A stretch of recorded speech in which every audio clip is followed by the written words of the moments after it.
The sky over the Atlantic was a bruised purple, the kind of color that warned pilots of a coming storm. But for Captain Elias Thorne, it was just another Tuesday. He checked the dials of Flight 802, 41 passengers, 5 crew members, and a fuel tank full enough to reach London with an hour to spare. At 11:42 p.m., the plane hit a pocket of clear air turbulence. The radio crackled with static, a high-pitched scream that sounded less like electricity and more like a human voice. Then, Flight 802 vanished from every radar on Earth. No debris, no oil slick, just silence for 27 years. Fast forward to the present day. At a high-security military airfield, a blip appears, a ghost. A vintage Boeing 747, tail number 802, begins its descent. It shouldn't have fuel, it shouldn't have engines, but it lands with a bone-chilling screech of metal on tarmac. When the Special Response Team, SRT, breached the main cabin door, they expected the stench of death.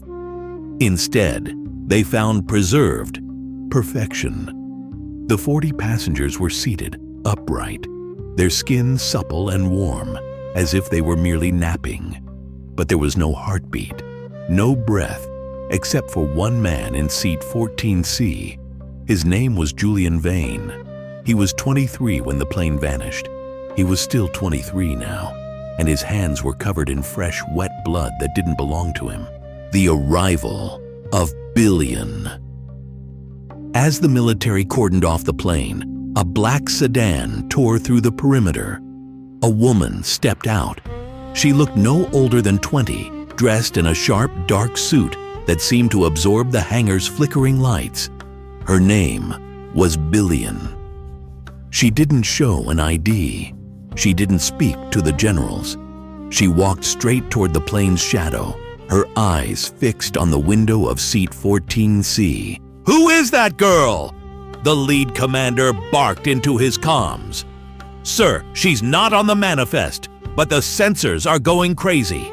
Her body temperature is 0, the technician replied, his voice trembling. Billian stopped 10 feet from the aircraft. She tilted her head, a predatory smile creeping across her face. "Julian," she whispered, her voice echoing through the hangar, as if she were standing right next to everyone's ear. "The debt is due, the outbreak of chaos." Inside the plane, Julian's eyes snapped open. They weren't white. They were a swirling vortex of silver. He didn't scream. He lunged. The first SRT officer tried to restrain him, but Julian moved with a speed that defied human biology. With a single strike, he sent the armored soldier flying through the cabin wall. Julian wasn't just fighting. He was terrified. He was looking at the door, looking at Billian. "Keep her out!" Julian roared, his voice cracking. "She's the one who kept us in the dark. She's the one who fed on them." Suddenly, the 40 sleeping passengers began to twitch. Their eyes didn't open, but their bodies stood up in perfect unison, like marionettes pulled by invisible strings. They weren't alive, but they were moving. They formed a wall between Julian and the exit, the combat in the hangar. Billian didn't wait for an invitation. She raised her hand, and the heavy steel hangar doors groaned, snapping their bolts like toothpicks. A wave of cold air hit the room, turning breath into mist. "Kill the girl," the commander ordered. A hail of gunfire erupted, but the bullets didn't hit Billian. They stopped in midair, glowing red-hot before dropping harmlessly to the floor. Billian moved through the storm of lead like a ghost. When the soldiers tried to engage in hand-to-hand combat, they realized their mistake too late. Billian's fighting style was fluid and lethal. She didn't use weapons. She used the shadows. Every time a soldier swung at her, their own shadow rose from the ground and choked them. She was a master of a forgotten martial art, one practiced in the in-between place where Flight 802 had been trapped for nearly 3 decades. Julian broke through the cockpit glass, jumping 40 feet down to the hangar floor. He landed in a crouch, his knuckles bleeding. He knew he couldn't outrun her, and he couldn't outfight her. Not alone. "You left me there to rot, Billian," Julian screamed, grabbing a discarded combat knife. "I didn't leave you, Julian," Billian replied, her voice smooth as silk as she effortlessly flipped a 200-pound soldier over her shoulder. "I planted you, and now I've come to harvest." The hangar lights exploded one by one, plunging the scene into total darkness. The only thing visible were Julian's silver eyes and the terrifying, calm silhouette of Billian as she stepped closer. The 41st passenger had returned, but he had brought the hunter with him. And Billian wasn't just looking for Julian. She was looking for a way to stay in this world forever. The Hangar Massacre. Billian's secret and the 41st passenger's power. The darkness in the hangar wasn't just an absence of light. It was alive. It felt heavy, like breathing through wet velvet. Julian Vane gripped the combat knife so hard his knuckles turned white. Across the concrete floor, Billian stepped forward.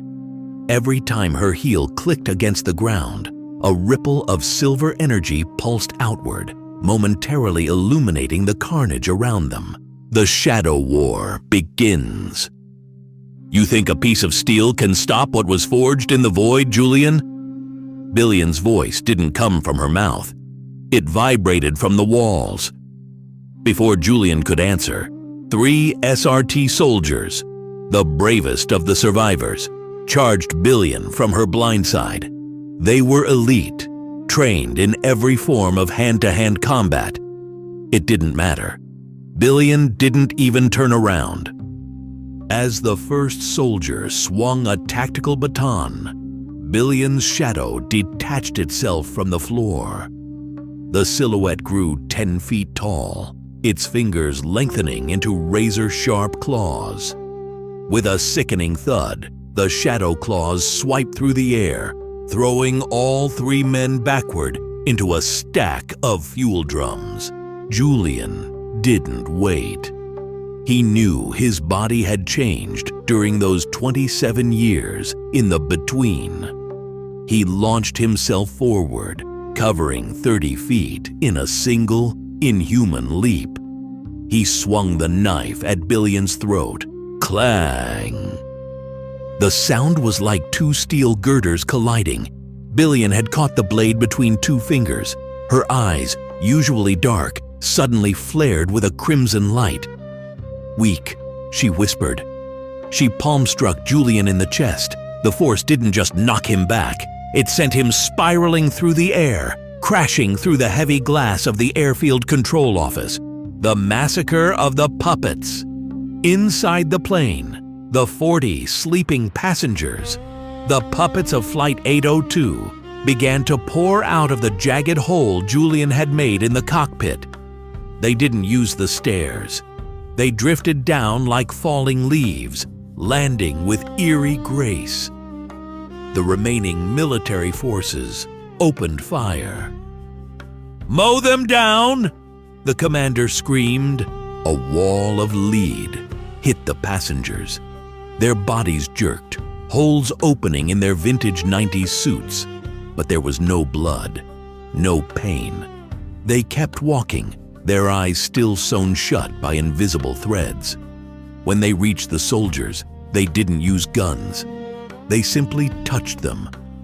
One touch from a puppet turned a soldier's skin to gray ash in seconds. It was a dark selection, a harvest of life force to fuel the portal Billian was trying to stabilize. Julian's transformation. Buried under the rubble of the control office, Julian felt something snap inside his mind. The silver vortex in his eyes began to bleed out into his veins. His skin started to glow with a faint metallic sheen. He remembered the 27 years. He remembered the dark place where time stood still and Billian was their queen. He roared, a sound that wasn't human, and burst from the debris. He collided with Billian mid-air. The shockwave shattered every window in the hangar. This wasn't a fight anymore. It was a collision of two supernatural forces. Julian's punches landed with the weight of a sledgehammer, cracking Billian's perfect composure. He grabbed her by the suit jacket and slammed her into the side of the airplane's fuselage, leaving a massive dent in the reinforced aluminum. Billian laughed, blood, black as oil, dripping from her lip. "Yes, Julian, use the power I gave you. The more you fight, the more the gate opens." The ultimate twist. Julian froze. He looked back at the plane. The puppets weren't just killing soldiers. They were standing in a perfect circle around the aircraft, chanting in a language that made the air bleed. The tail of Flight 802 began to glow.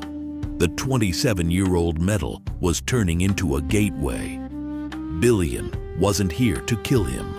She was using Julian's combat energy, his void power, as the battery to bring the rest of her world into this one. "You're not the survivor, Julian," Billian said, her shadow wrapping around his legs like snakes. "You're the key, and you just turned the lock." Out of the cargo hold of the plane, a hand emerged. It was 3 times the size of a human hand, covered in scales and dripping with the same silver mist that filled Julian's eyes. Julian looked at his own hands. They were fading. He wasn't returning to Earth. He was being pulled back into the nightmare. And this time, he was bringing the nightmare with him. The 41st passenger is not human. The terrifying end of Flight 802. The hangar didn't just feel cold anymore. It felt like it was being erased. The massive, scaled hand gripping the cargo bay door flexed, and the reinforced steel of the Boeing 747 crumpled like wet paper. A low, rhythmic thumping sound, the heartbeat of something enormous, shook the ground so hard that the remaining military vehicles flipped over. The arrival of the Sovereign. From the darkness of the cargo hold, the Sovereign emerged. It wasn't a ghost. It was a god of the void. Standing 12 feet tall, draped in shifting shadows that looked like liquid obsidian, it looked down at Billian. Billian knelt. For the first time, the predatory smile was gone, replaced by pure, fanatical devotion. "The gate is stable, my lord. The key is ready." Julian Vane stood in the center of the hangar, his body flickering like a dying light bulb. His silver veins were now glowing so brightly they were visible through his shirt. He wasn't just a man anymore. He was a bridge between two worlds. "I am not a key," Julian growled. His voice sounded like grinding stones. The final showdown. Julian didn't run. He charged. As he moved, the floor behind him shattered from the sheer force of his speed. He slammed into the Sovereign with the power of a falling meteor. The collision sent a shockwave that leveled the hangar's remaining walls, exposing the airfield to the stormy night sky. Billian screamed in rage, her shadows lashing out like whips. She joined the fray, moving with lethal elegance, her shadow claws tearing through Julian's glowing skin. But Julian didn't feel pain. Every time Billian or the Sovereign struck him, he absorbed their energy. The fight was a blur of silver, crimson, and black. Julian grabbed the Sovereign's massive horn and swung his entire body, throwing the 12-foot beast into a row of fighter jets, causing a massive chain reaction of explosions, the ultimate sacrifice. Julian realized the truth.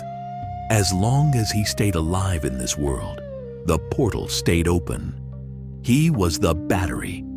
He looked at Billian, who was preparing for a final killing strike. "You wanted a harvest?"